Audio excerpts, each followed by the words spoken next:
श्री स्वामी समर्थ मैत्रिणी, आज मी नवीन रेसिपी घेऊन आलेली आहे. तर इथं बघू शकता, मी आज आषाढ महिना चालू आहे, त्यासाठी तिखट पुऱ्या करणार होते, पण मुलींना आवडतात म्हणून त्याच्या त्रिकोणी कापण्या केल्या आहेत. तर आपण रेसिपीला सुरुवात करूया. मी इथं बारीक चिरून कोथिंबीर घेतली आहे, अद्रक, लसूण, ओवा, जिरे आणि कढीपत्ता घेतला आहे. सगळं साहित्य मिक्सरमध्ये घालून आपल्याला बारीक वाटण करून घ्यायचं आहे. तर आपल्याला वाटणामध्ये पाणी घालून बारीक वाटण काढून घ्यायचं आहे. तर मी इथं त्याच्यासाठी चणा डाळीचं 1 वाटी पीठ घेतलं आहे.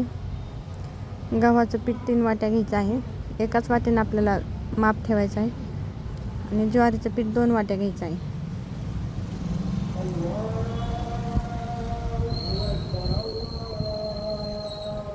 तर मी आता इथं सगळं पीठ घेतलं आहे. आता त्यामध्ये आपल्याला ओवा घालायचा आहे. त्यामध्ये 2 चमचा लाल तिखट घालायचं आहे. 2 चमचा मीठ घालायचं आहे. आता आपल्याला सगळं त्यामध्ये 3 छोटे चम्मच हळद घालायची आहे.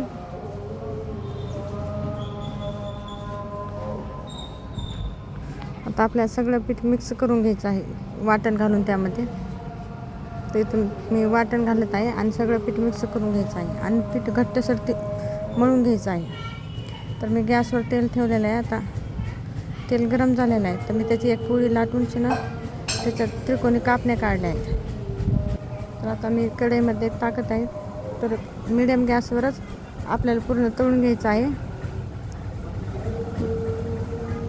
जेणेकरून आपल्याला कुरकुरीत असं लागतील. तर मुलींना इथं खायला पण घेतलेलं आहे. तर बघू शकता, छान दिसत आहेत आपल्या कापण्या आणि सॉस घेतला आहे. तर राहिलेल्या पिठाचे मी छोटे छोटे गोळे बनवून पुऱ्या तळून घेणार आहे.